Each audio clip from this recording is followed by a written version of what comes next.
ગુજરાતી મિત્રો, સ્વાગત છે તમારું। મિત્રો, ઘણા લોકોની મને એવી કોમેન્ટ વારંવાર આવેલી કે સર જીકે માટે અમને હજુ આમાં થોડુંક આગળ હેલ્પ કરો। એટલે આપણે જીકેનું એક પાર્ટ 1 આખું મૂકી દીધું છે ને, જેના અંદર સંપૂર્ણ પ્રશ્ન પેપરમાં જીકેના આવેલા ટોટલ ક્વેશ્ચન્સ આપણે એમાં આવરી લીધા છે। અત્યારે આપણે પાર્ટ 2 જોઈ રહ્યા છીએ। હવે તમારી સ્ક્રીન ઉપર તમને જોવા મળશે કે આ ઓરિજિનલ પેપર છે, બરાબર। હવે રોલ નંબર અને કેન્ડિડેટનું નામ જે છે એને મેં હાઇડ કરી નાખ્યું છે, એના બદલે આપણે ઓફિસર ગુજરાતી યુટ્યુબ ચેનલ લખી નાખ્યું છે। એના સિવાય વાત કરીએ ટેસ્ટ સેન્ટર જે હતું, બરાબર, તો અમદાવાદ ઓઢવમાં આ પેપર લેવાયેલું છે અને ટેસ્ટની તારીખ છે, બરાબર। ટેસ્ટ એટલે કે આ જે એક્ઝામ થઈ એની ડેટ જે છે આપવામાં આવી છે 17/8/2022ના રોજ લાસ્ટ ગ્રુપ ડીનું એક્ઝામ જે થઈ આ એનું છે। અને એનો જે પરીક્ષાનો સમય હતો સાંજના 5 વાગ્યાથી લઈ અને 6:30 સુધી 1.5 કલાકનું પેપર હતું।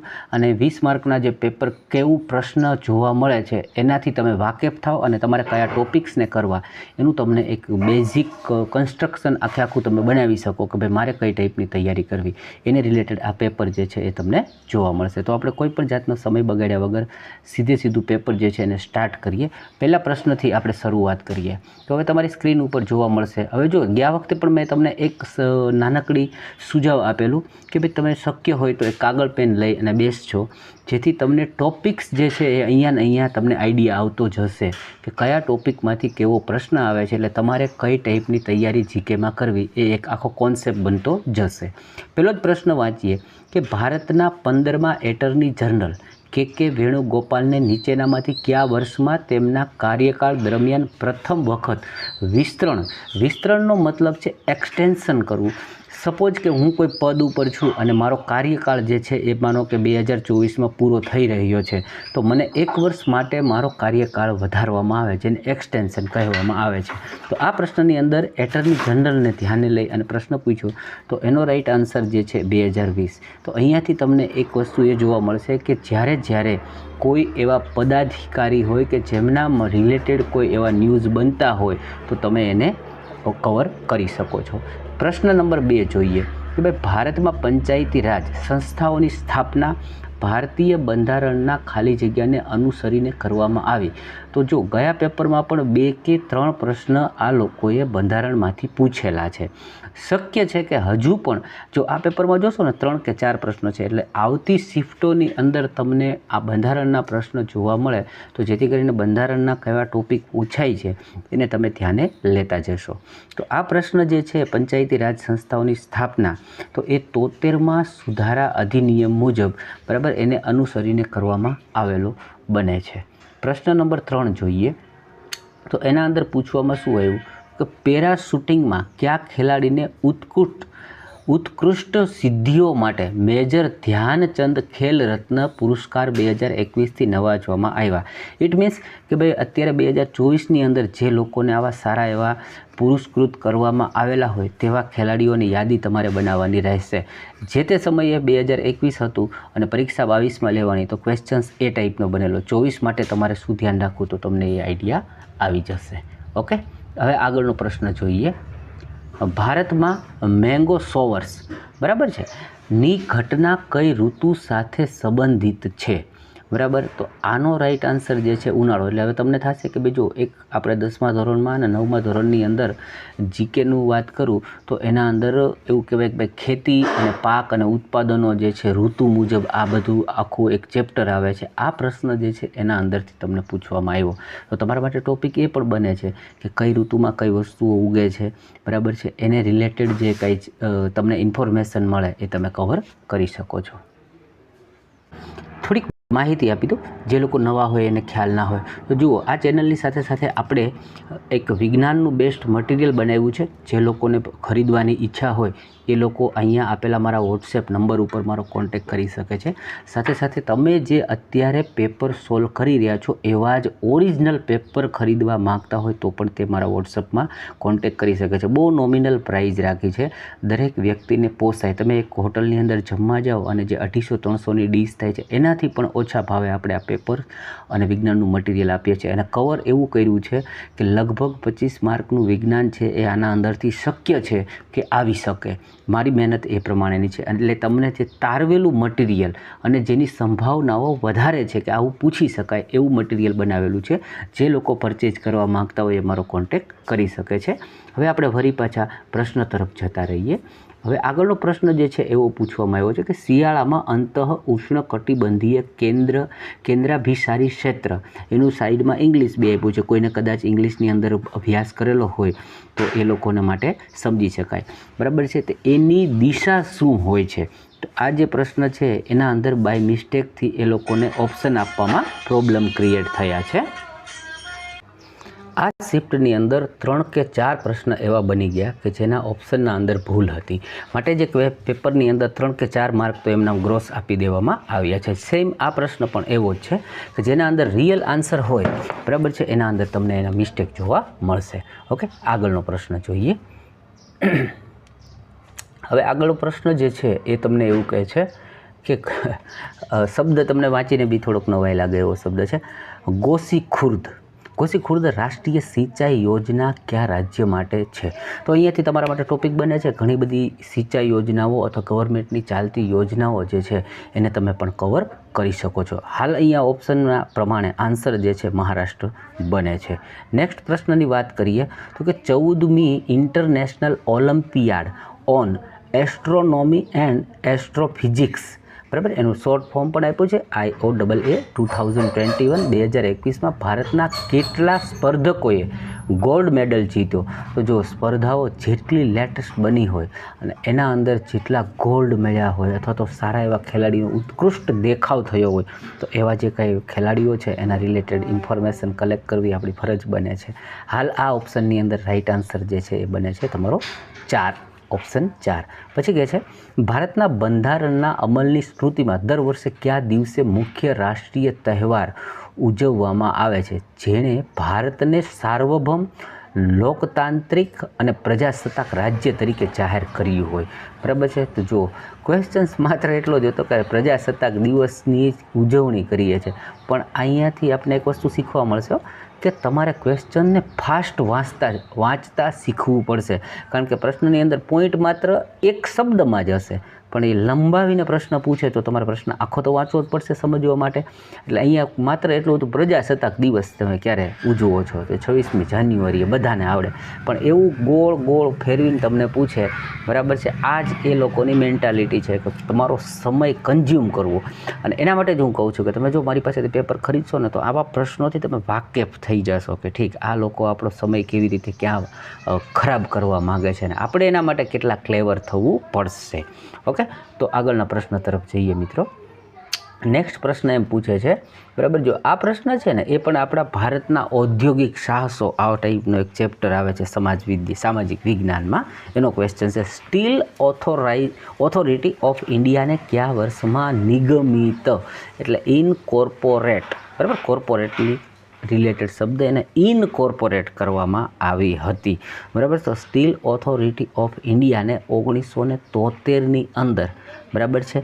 એટલે તમને મોટી મોટી ઇન્ડસ્ટ્રીઝ હોય કે જેનું બહુ દેશની અંદર સારું એવું એમ કહેવાય કે ઇફેક્ટ આવે એવા કાર્યો હોય તો એને પણ તમારે ધ્યાને લેવા પડશે.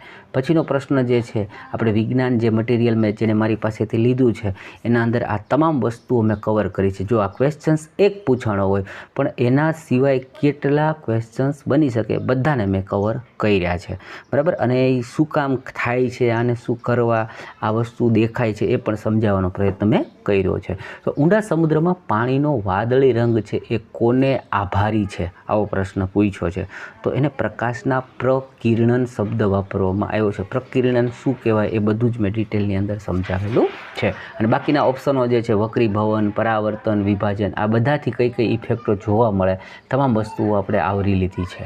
ઓકે, આગળનો પ્રશ્ન જોઈએ. વર્ષનો કયો દિવસ દુર્લભ રોગ દિવસ જુઓ હવે તમે દિવસો તો ઘણા પાકા કર્યા હશે, પણ આ લોકો રેલવેવાળા એવા ક્વેશ્ચન્સ લઈ આવશે, એવા શબ્દો વાપરશે કે આપણે કે સાલા એ તો મેં કંઈ પડાય નહીં, અથવા તો આવું તો મારા ધ્યાને ક્યાંય આવ્યું જ નથી. એટલે ભાઈ સમજતા જાજો હો આ બધું કઈ ટાઈપના ક્વેશ્ચન. અને આ લોકો ટીબી દિવસ પૂછવાનું બહુ, અને એવા દિવસો કે જેને તમે બહુ ઓછા ટચ કરતા હોય આ ટાઈપના ક્વેશ્ચન્સ આ લોકો લઈ આવે છે. એટલે દુર્લભ રોગ દિવસ જે છે ને 28 ફેબ્રુઆરીના રોજ ઉજવાય છે. ઓકે, પછી વાત કરીએ જમીનનું ધોવાણ એ વર્તમાન સમયની મુખ્ય પર્યાવરણીય સમસ્યાઓમાંની એક છે. જમીનના સંરક્ષણ માટેની તકનીકોની વિશાળ શ્રેણી નીચે દર્શાવેલ છે, એમાંથી ખોટો વિકલ્પ પસંદ કરો. એટલે જમીનને ધોવાણ થતું અટકાવવા માટેની જે કાંઈ આપણને કીધી કે ભાઈ તકનીકો છે એમાંનું એક ખોટી છે, બરાબર છે. જો પાકની ફેરબદલી કરવી તો એ જમીનની ધોવાણને અટકાવે છે અને જમીનને એ ગ્રો કરાવે, સારી એવી એના અંદર ખનિજ ક્ષારો જે છે એ પાકની ફેરબદલી કરવાથી થાય. 4થા 5મા ધોરણમાં આઈ થિંક, વધીને 6ઠામાં તો આ ક્વેશ્ચન્સ છે જ. પછી વૃક્ષારોપણ કરવાથી, પછી ટેરેસ ફાર્મિંગ કરવાથી, આ બધી વસ્તુઓ એવી છે કે પર્યાવરણીય સમસ્યાઓને અટકાવે છે. જ્યારે અતિચારણ એટલે વધારે પડતું ચારણ થઈ જવું, બરાબર છે, એ આનો આન્સર બન્યો છે, બરાબર છે. એ પર્યાવરણને સપોર્ટ માટેની આ નથી, એને અગેન્સ્ટ છે. ઓકે, પછીનો પ્રશ્ન લઈએ. નીચે આપેલી પૈકી રમત ગમત ક્ષેત્રમાં પદ્મશ્રી 2022 પુરસ્કાર મેળવનાર વ્યક્તિને ઓળખો. તો એ સમયે અવની લેખરા, કોઈને કદાચ આના વિશે નોલેજ હોય તો કોમેન્ટમાં કરજો કે ભાઈ અવની લેખરાને કઈ બાબત સાથે, કઈ ખેલાડી, કઈ રમત સાથે જે છે એ જોડાયેલ છે અને જેથી કરીને એમને આ પુરસ્કાર મળેલો હતો. એવું નથી કે ભાઈ આ ક્વેશ્ચન્સ ત્યારે પૂછાયો તો ફરીથી ના પૂછે. આ લોકોનું કંઈ નહીં, એ લોકો 5 વર્ષ જૂના પણ કરંટના ક્વેશ્ચન્સ આપણને પૂછતા હોય છે. એટલે રેલવે છે ભાઈ, આ ઉસકા ધ્યાન રખના આપ. પછીનો પ્રશ્ન જોઈએ. 1913માં સંયુક્ત રાજ્ય અમેરિકામાં ભારતીયો દ્વારા સ્થાપિત ખાલી જગ્યાના પ્રથમ પ્રમુખ સોહનસિંહ ભકના હતા, બરાબર. જુઓ હવે તમે જુઓ કે આ કેટલી જૂની અને એવી પાર્ટી લઈ આવશે, એવી જેવી સંસ્થાઓના નામ લઈને આવશે કે જે તમને ખરેખર એમ થાય ખાલો મેં તો વાંચ્યું પણ આ ટાઈપનો પ્રશ્ન કે મેં આવા નામ વાંચેલા નથી, એવા પણ લઈને આવશે. અને પછી જો ઓપ્શન જોશો ને ગદર પાર્ટી, તો એ તમને પાછું એમ લાગે હા ગદર પાર્ટી તો અમને પઢાય યાર. આ ટાઈપના ક્વેશ્ચન્સ તમને જોવા મળશે મિત્રો. ઓકે, પછી પ્રશ્ન જોઈએ. શબ્દ ઉપનિષદમાં, જો હવે ઉપનિષદ કેટલા આ બધું આપણને ખબર હોય, એમાંથી આ લોકો ડીપમાં ક્વેશ્ચન્સ લઈને ગયા કે ઉપનિષદ શબ્દની અંદર ઉપ એનો મતલબ શું થાય, બરાબર છે. તો બની જાય કે निषदનો મતલબ શું થાય, શાયદ ऐसा भी पूछ सकते हैं, आप सोचिएगा इसके बारे में, ढूंढिएगा. હાલ શબ્દની અંદર વાત કરી, ઉપનો મતલબ થાય છે નિકટ થવું. કોની, બરાબર, તો ઉપનિષદ, એમાં ઉપ એમ કહે છે નિકટતા, બરાબર. નિષદ કોની, તો એ તમે એમ કહેવાય કે ભાઈ હોમવર્ક કરજો, તમને વધારે કંઈક શીખવા સમજવા મળશે, અથવા તો કોમેન્ટમાં કહેજો જેથી બીજા વિદ્યાર્થીઓ પણ એને સમજે. 52મો પ્રશ્ન જે આ પેપરમાં પૂછાયેલો અને આપણા માટે આગળનો ક્વેશ્ચન છે. જુલાઈ 2022 સુધીની માહિતી અનુસાર પ્રધાનમંત્રી શ્રમ યોગી માનધન યોજના વૃદ્ધાવસ્થા સુરક્ષા હેઠળ લાભાર્થી દ્વારા માસિક યોગદાનની કેટલી ટકાવારી ચૂકવવા પાત્ર છે. લંબા ક્વેશ્ચન્સ ફેંક દિયા, બરાબર. અને પૂછવા જાય છે શું, તો કે પ્રધાનમંત્રી શ્રમ યોગીની અંદર વૃદ્ધાવસ્થાની અંદર કેટલા ટકા આ લોકો, બરાબર છે, માસિક ચૂકવવા પાત્ર છે. તો 50% વૃદ્ધો માટે, સિનિયર સિટીઝનો માટેનો ક્વેશ્ચન્સ બની ગયો. પછીનો પ્રશ્ન લઈ લે. નીચેનામાંથી કઈ વિશેષતા કહે છે કે ભારતના લોકો તેમના પ્રતિનિધિઓને ચૂંટવામાં સીધી ભૂમિકા ધરાવે છે, બરાબર છે. તો સરકારનું સંસદીય સ્વરૂપ એવું છે, બરાબર. પાછો પ્રશ્ન કેમાંથી આવ્યો, બંધારણમાંથી. ઓકે, સંસદીય જે સ્વરૂપ છે એ કેવું છે, તો કે પ્રતિનિધિઓને ચૂંટવામાં સીધી ભૂમિકા ધરાવે છે. ઓકે, પછી આગળ જોઈએ. ફેબ્રુઆરી 2022માં કયા રાજ્યએ ઓપન એર ક્લાસરૂમ પરય શિક્ષાલય, કેવું નામ આપ્યું છે, પરય શિક્ષાલયની શરૂઆત કરી? તો પશ્ચિમ બંગાળમાં. જો આના પહેલાં આપણે જોયું હતું કેરળનો 2-3 ક્વેશ્ચન્સ હતા પાર્ટ 1ની અંદર. એટલે આ લોકો છે ને કંઈક નવું થયું હશે ને કોઈ રાજ્યની અંદર, તો એને જરૂરથી પ્રશ્ન તરીકે કવર કરે છે.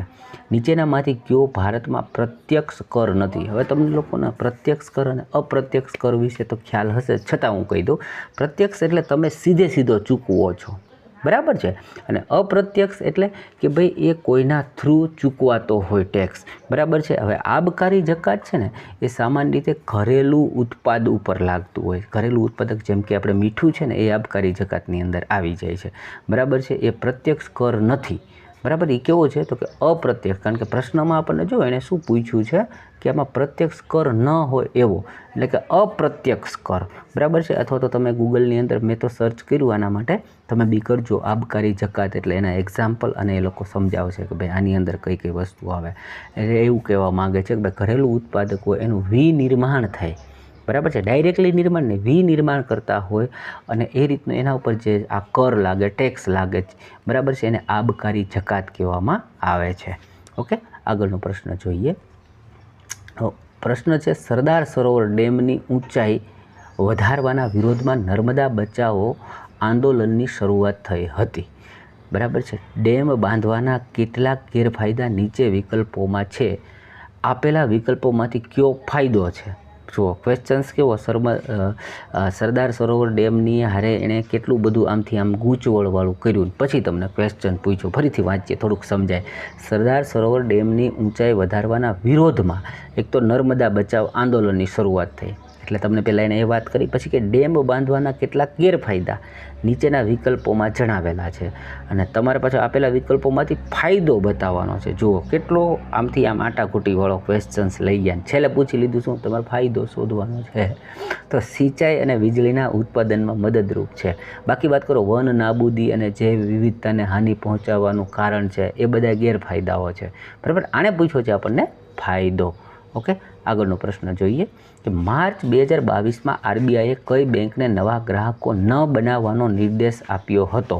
તો ત્યારે તમને ખ્યાલ હશે કે બહુ જોરશોરથી પેટીએમ પેમેન્ટ બેંક જે છે એ બહુ ચર્ચામાં હતી, અને એના ઉપર ઘણા બધા આક્ષેપો થયેલા હતા, અને એમણે આરબીઆઈના જે રૂલ્સ રેગ્યુલેશન છે એને ફોલો નહોતા કર્યા, એટલા માટે ગવર્મેન્ટે એના પર આ એક્શન લીધેલી હતી. હવે આઈ થિંક બધા પ્રશ્ન જે છે પૂરા થઈ ગયા છે. તો આમાં પૂછાયેલા મેં તમને તમામ પ્રશ્નો લઈ દીધા છે. આની પીડીએફ જે લોકોને ફ્રીમાં જોઈતી હોય એ નીચે મારી ટેલિગ્રામ લિંક આપેલી છે, એના પર જોઈન્ટ થઈ જજો. આની ટેલિગ્રામમાં હું તમને આ પીડીએફ મોકલી આપીશ, અને પેલી જીકેનું પહેલું ચેપ્ટર છે, એટલે પહેલું જે આપણે પેપર લીધું એના પણ મેં ઓલરેડી મૂકી દીધા છે. નવા હોય તો સબસ્ક્રાઈબ કર્યા વગર જતા નહીં, વિડીયોને લાઇક અચૂકથી કરજો, કોમેન્ટમાં તમારો પ્રતિભાવ જણાવજો. ચલો, થેન્ક યુ.